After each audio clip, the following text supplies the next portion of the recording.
आज जिस मकसद और जिस महापुरुष की जयंती पर हम लोग यहाँ एकत्रित हुए हैं, ऐसे महापुरुष की जयंती तो हम लोग मनाते हैं, सदियों से मनाते चले आ रहे हैं। मगर मुझे इस बात का बड़ा अफसोस है कि हम लोग जयंती तो मना लेते हैं, मगर उनकी बात अपने दिलों में, अपने ज़मीर में, अपने परिवार में, अपने लोगों के बीच में जाके नहीं बता पाते हैं। और आज उसी की देन है, पूरे देश और प्रदेश में जो स्थिति हमारी आपकी हो गई है, उसको हमको आपको किसी से बताने की ज़रूरत नहीं है। क्योंकि बाबा साहब एक ऐसे, हम तो उनको जिन शब्दों में कहें, उनके बारे में कहें कम है। आप जिस कुर्सी पे बैठे हैं, आदरणीय बाबा साहेब की देन है। आपका बच्चा, आपका बेटा, आपकी बहन, आपकी बेटी अगर शिक्षित हो रही है, आदरणीय बाबा साहेब की देन है। आपके तन पे अच्छे अच्छे कपड़े, आपके पैरों में अच्छे अच्छे जूते चप्पल अगर है, तो हमारे बाबा साहेब की दी हुई है। नहीं, हमको आपको कपड़े भी पहनने के अधिकार नहीं थे, कुर्सी पे बैठने का अधिकार नहीं था। साथियों, यही नहीं, बाबा साहेब एक ऐसे परिवार से थे, उनको पढ़ने की बड़ी ललक थी और समाज के बारे में लिखने की बड़ी ललक थी। मगर जब वो पढ़ने एक ऐसे स्कूल में और एक ऐसे कॉलेज में गए, तो वहाँ जो उपद्रवी लोग थे, जो पहले की व्यवस्था थे, उस व्यवस्था में उनके साथ जिस तरीके से अव्यवस्था पैदा की गई, उनके साथ तमाम तरीके की अनहोनी हुई। पर बाबा साहेब एक ऐसे व्यक्ति थे जिन्होंने संकल्प लिया, मैं एक अच्छी पढ़ाई पढ़ूंगा और अपने समाज के लिए एक नया इतिहास लिखने का काम करूंगा। सुरेश भाई, उन्होंने एक नया इतिहास लिखने का काम किया। उस इतिहास लिखने के बाद आज राम सिंह जैसे पटेल, आपके गरीब का बेटा, आपका भाई, पट्टी की धरती पर दूसरी बार विधायक होता है। मगर मैं एक चीज और कहना चाहता हूं, इस जनपद में ही नहीं, पूरे प्रतापगढ़ की धरती पे जिस तरीके से सामंतवाद का आप लोगों ने खत्म करने का निर्णय लिया, आपका इस बेटे ने इस धरती पे 6 मुकदमे झेलने का काम किया और 6 मुकदमे निर्दोष हम पे लिखे गए। मगर आपके इस बेटे ने, जब आपने बुलाया होगा, कभी मना नहीं किया आने के लिए। और मैं आपसे वादा करके जा रहा हूं, जब आप बुलाएंगे, जिस परिस्थिति में बुलाएंगे, आपका भाई, आपका बेटा सदैव आपके बीच में खड़ा रहेगा, चाहे जितनी बार मुकदमा लिखा जाएगा।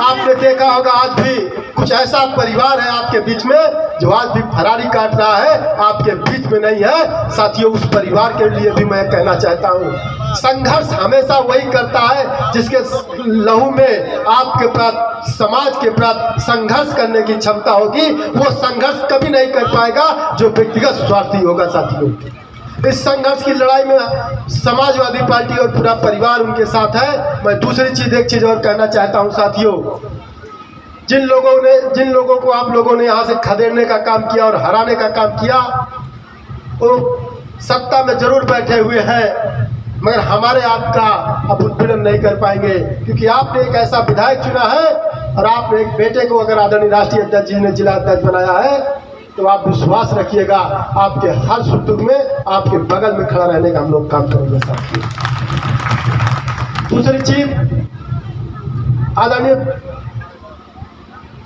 जिन्होंने इस कार्यक्रम को कराया, आर.के. भीम साहब, मैं आपको एक चीज कहना चाहता हूं।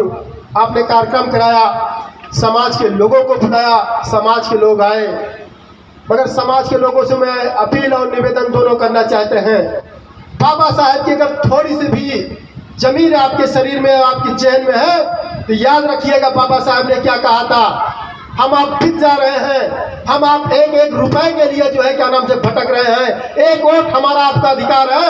अगर पूरे प्रदेश में आप हम लड़े होते, तो आज ये दिन देखने का हमारे आपके बच्चों को न पड़ता। अगर ये अपने वोट का अधिकार, हम आप अपने वोट के अधिकार को सही जगह पे इस्तेमाल किए होते, तो आज जो आरक्षण खत्म हो रहा है, जो SC/ST खत्म होने जा रहा है, जो नौकरी में पदोन्नति खत्म होने जा रहे हैं, और जो पूरी व्यवस्था जो है क्या नाम से प्राइवेट लागू होने जा रही है, ये शायद ना हो पाता। साथियों, यही नहीं, बाबा साहब के विचारधारा तो हम लोग मंचों पे जाके बहुत बड़ी बड़ी करते हैं, मगर बाबा साहब की विचारधारा अपने समाज में नहीं बता पाते हैं, अपने लोगों को नहीं बता पाते हैं। अभी हमारे आपके समाज में बहुत ऐसे लोग हैं जो पढ़े लिखे लोग कम हैं, उसकी बदौलत, उसकी देन है कि हम आप लोग शिक्षित नहीं हो पा रहे हैं। जिस दिन पूरी तरीके से हम लोग उनके जैसे शिक्षित हो जाएंगे, निश्चित पूरे प्रदेश में ही पूरे देश में एक बदलाव आएगा और 1585 का जो नारा है वो एकदम सही होगा साथियों। क्योंकि बाबा साहेब की जो सोच थी, उस सोच पे हम लोग काम नहीं कर पा रहे हैं, उनकी सोच पे हम लोग उसका अनुसरण नहीं कर पा रहे हैं। उनकी सोच को हमको आपको अगर आगे बढ़ाना है तो 2024 में जो 2022 में आपने गलती किया है, उसको 2024 में गलती मत करिएगा। और जब 2024 में आप गलती नहीं करेंगे तो देश कुर्सी पे बैठे हुए लोग भी आपके बगल में आके बैठेंगे, उस कुर्सी पे नहीं बैठ पाएंगे साथियों। क्योंकि उस कुर्सी पे अगर 85 वाला बैठेगा तभी आपका हमारा सम्मान हो पाएगा, अगर 15 वाला बैठेगा तो कभी हमारा आपका सम्मान नहीं हो पाएगा। ये मैं आपसे कहना चाहता हूँ।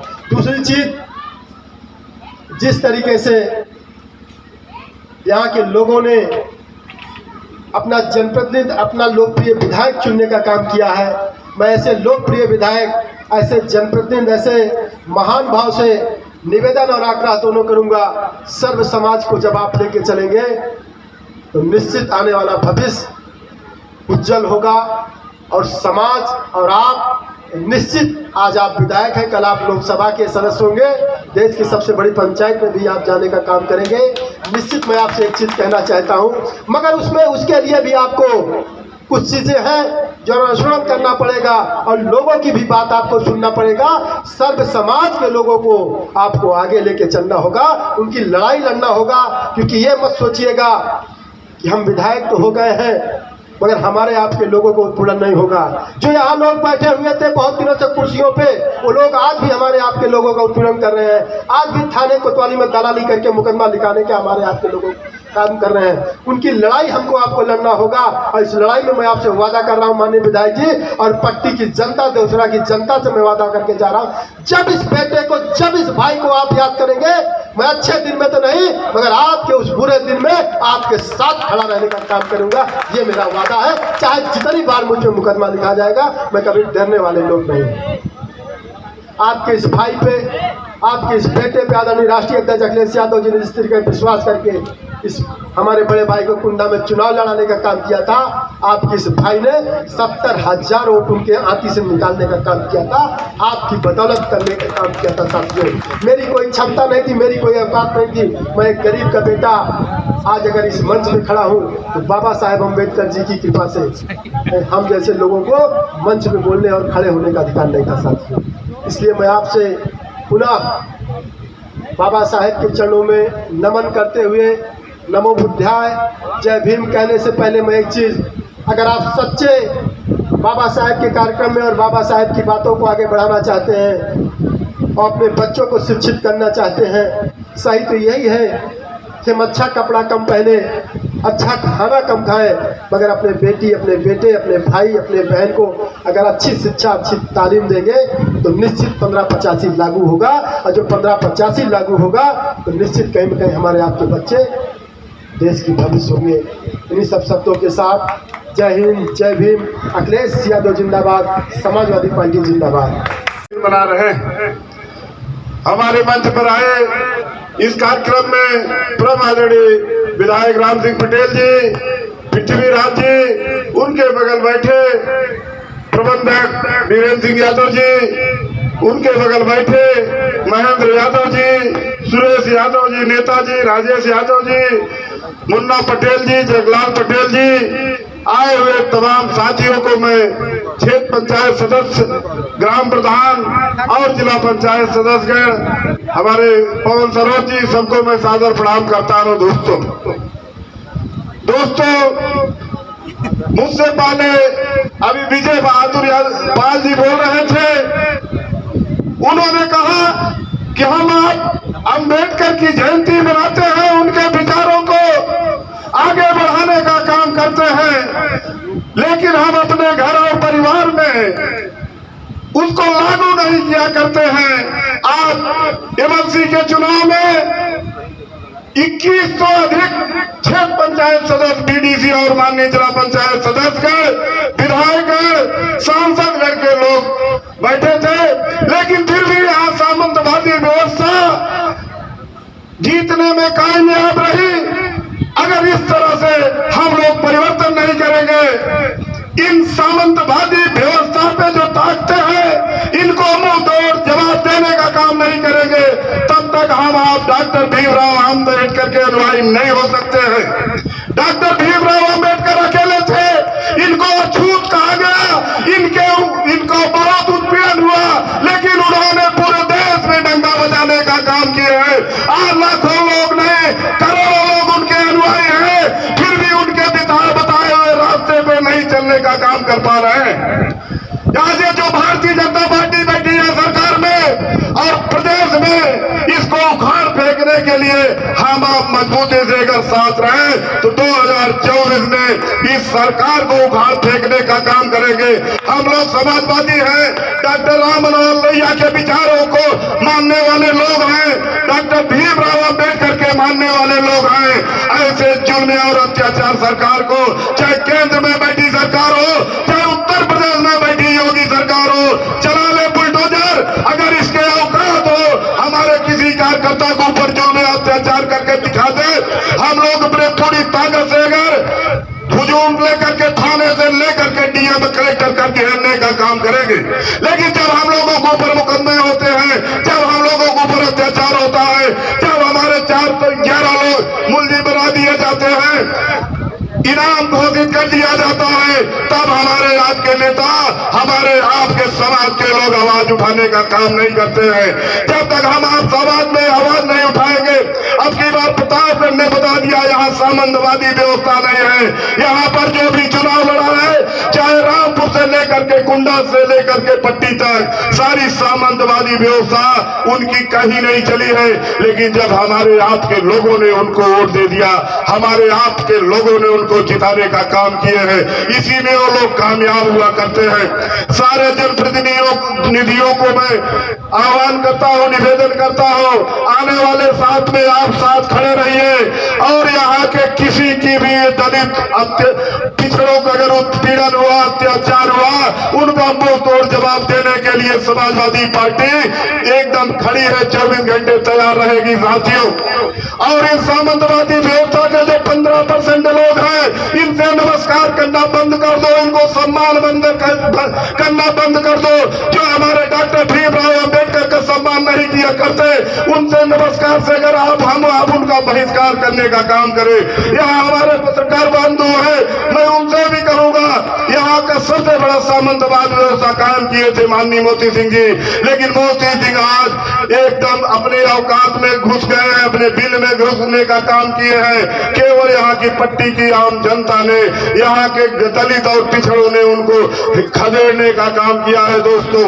तो मैं ज्यादा कुछ करना कह करके, हमारे बहुत से वक्ता है, मैं पुनः यही निवेदन करता हूं कि हम डॉक्टर आम्बेडकर जी की जयंती पहले भी मनाते थे, आज भी मना रहे हैं और पूरे जीवन में मनाने का काम करेंगे।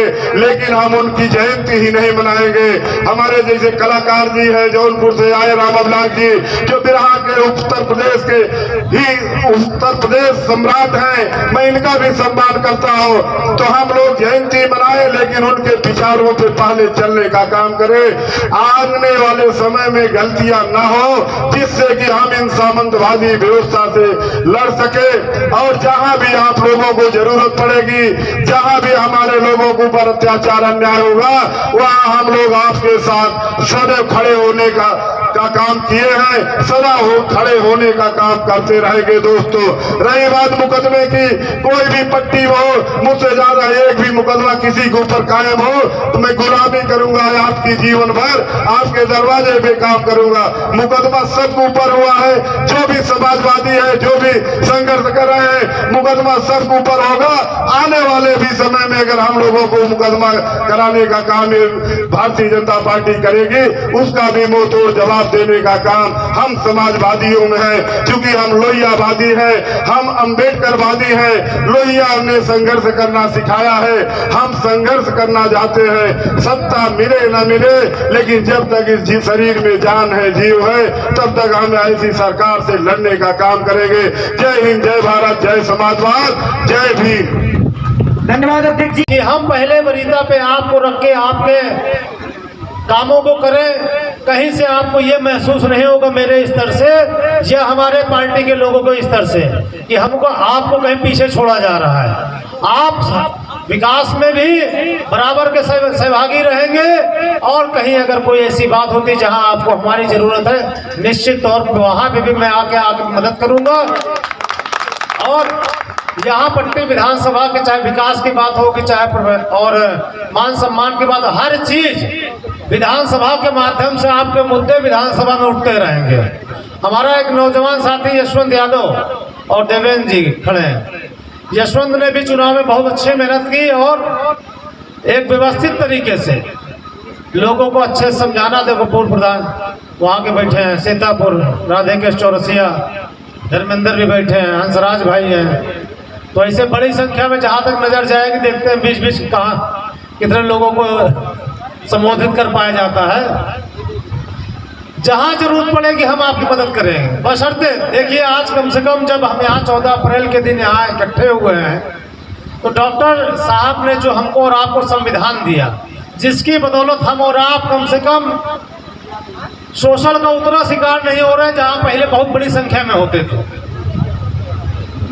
आज भारतीय जनता पार्टी की सरकार है और मैं आज भारतीय जनता पार्टी के लोग डॉक्टर अंबेडकर जी को नमन कर रहे हैं, जबकि हमेशा उन्होंने विरोध किया एक समय तक। और जिस विचारधारा को लेके वो चल रहे हैं, शायद वो बहुत पढ़े नहीं है डॉक्टर अंबेडकर को कि उस विचारधारा के विपरीत ही हमें लड़ाई हमेशा डॉक्टर भीमराव अंबेडकर जी लड़े।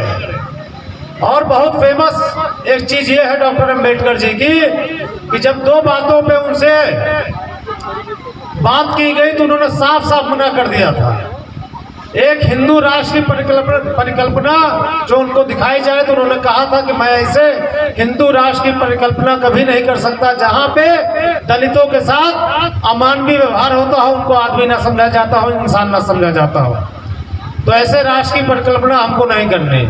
और दूसरा, जब उनसे किसी ने पूछा तो उन्होंने कहा कि अगर मुझे अपने लोगों के हित की बात देखनी होगी और राष्ट्र के हित की बात देखनी होगी तो मैं पहले अपने लोगों के हितों की बात देखूंगा, क्योंकि राष्ट्र जब इन लोगों के कर्म से बनता है, इनकी मेहनत से बनता है और वहाँ पे इनका शोषण होता है, तो ऐसे राष्ट्र की परिकल्पना बेमानी होगी जहाँ पे किसी भी समाज को अपमानित किया जा रहा हो, किसी को हे दृष्टि से देखा जा रहा हो, जहाँ लोगों को के ये भावना हो कि किसी आदमी के मात्र पानी पीने से पानी शुद्ध हो जा रहा है या घड़ा शुद्ध हो जा रहा है, तो ऐसी परिकल्पना हमारी आपकी बेकार है। और जब उन्होंने संविधान बनाया तो उस समय पूरे देश में इनसे बड़ा विद्वान पूरे देश में कोई नहीं था जो संविधान बनाने की हैसियत रख रहा होगा। डॉक्टर भीमराव अंबेडकर जी ने जो संविधान हमको और आपको दिया, आज 75 वर्ष हो रहे हैं आजाद भारत को, लेकिन अगर आप और हम देखेंगे तो आपकी हमारी लड़ाई पहले जितनी ही आज भी कठिन है। हमको नौकरियों के लिए संघर्ष करना पड़ रहा है, हमको रोजगार के लिए संघर्ष करना पड़ रहा है, हमको अपनी हर उस बात के लिए संघर्ष करना पड़ रहा है जो संविधान ने हमको प्रदत्त की है, लेकिन हमको और आपको मिल नहीं पा रहा है। आज बड़ी संख्या में आप देख रहे होंगे कि बीजेपी बहला के फुसला के बड़ी संख्या में हमारे आपके लोगों का वोट तो ले जा रहे हैं, उसके बाद शोषण भी हमारे आपके लोगों के ऊपर हो रहा है। तो इन चीज़ों से हमको और आपको संघर्ष करना पड़ेगा आगे भी, क्योंकि भारतीय जनता पार्टी की सरकार है और हम लोग विपक्ष में बैठे हुए हैं और विपक्ष में बैठे हुए हैं। जनता ने बड़ा प्यार दिया पूरे प्रदेश में, लेकिन जो जनादेश आया उसमें हम लोग को विपक्ष मिला हुआ है और विपक्ष का काम यह है कि जनता के हर एक मुद्दे को विधानसभा के माध्यम से हम लोग उठाएंगे और आपकी लड़ाई लड़ेंगे। उसमें हम लोग कहीं से पीछे नहीं हटेंगे, ना हम हटेंगे ना समाजवादी पार्टी हटेगी।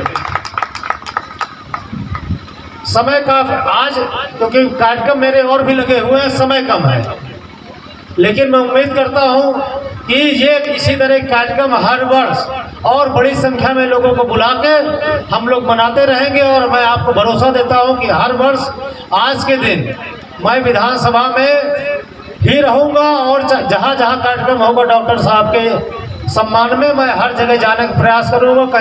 कभी कहेगा किसी जगह, कभी किसी जगह, लेकिन हम आज के दिन कम से कम उस महापुरुष को जिसने हम लोगों को उठने बैठने लायक बनाया, संविधान की ताकत दी, विधानसभा में, लोकसभा में जिस संविधान के नाते, जिस व्यवस्था के नाते हम लोग अपनी बात कह ले रहे हैं, तो इस दिन हम सबका नैतिक कर्तव्य है।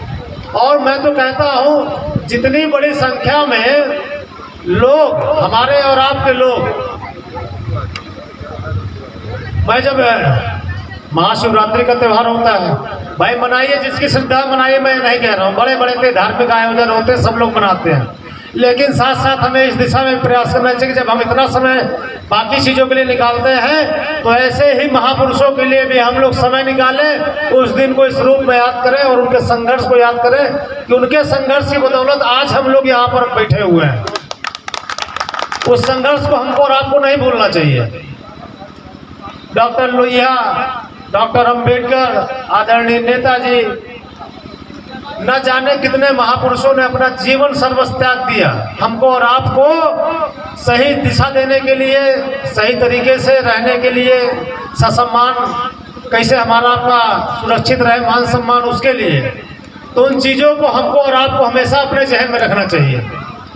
हर एक लड़ाई, चाहे बीडीसी हो, प्रधान हो, विधायकी हो, सांसदी हो, प्रमुखी हो, हर लड़ाई में आप ये जान के लड़िएगा कि हर लड़ाई आपके परिवर्तन के लिए हो रही है और हर लड़ाई में आपको जीतना है। जब इस उद्देश्य से हम और आप एकजुट होकर लड़ेंगे तो निश्चित तौर पे आने वाला आपका और हमारा समय तभी सही हो पाएगा। अभी एमएलसी का चुनाव खत्म हुआ, हम लोगों ने पूरे जिले में लगभग प्रयास किया, और लेकिन शायद हमारे प्रयास में कहीं कोई कमी रह गई हो, नतीजा हमारे अनुरूप नहीं आया। लेकिन कम से कम आज जिस भावना को हम और आप जगाना चाहते हैं, जिस भावना से एकजुट होते हैं, जब हम पूरे ज़िले में गए, लोगों ने हर जगह हमारा साथ दिया, हमारे लिए आए, हमारी बात सुने, ये हमारे लिए बड़ा अच्छा रहा।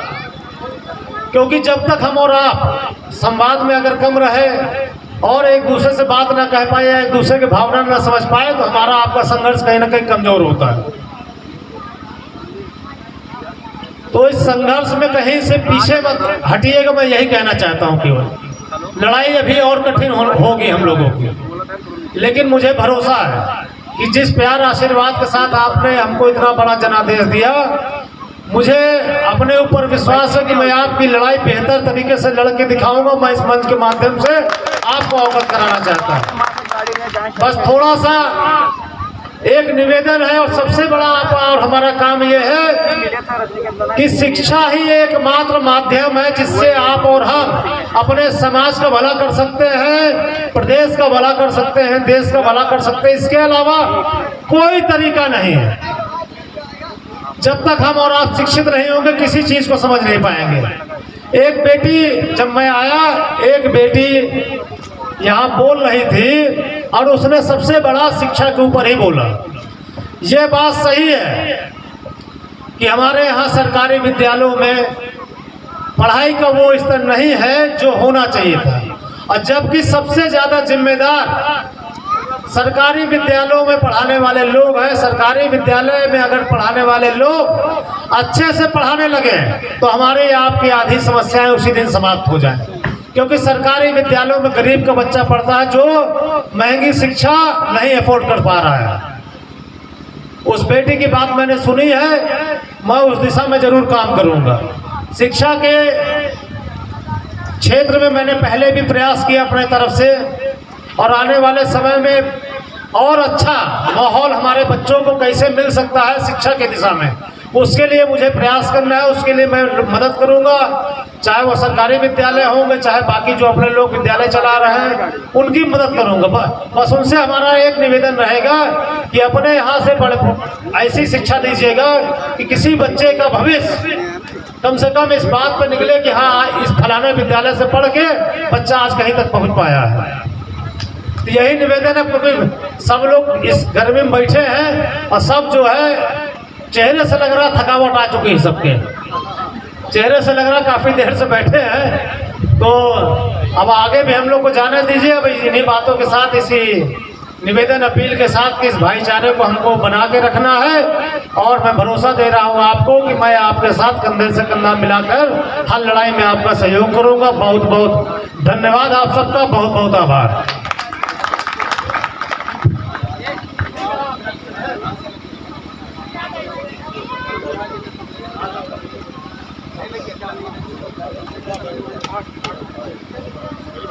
हेलो, हमारे यहाँ के बीच में बहुत से पत्रकार बंधु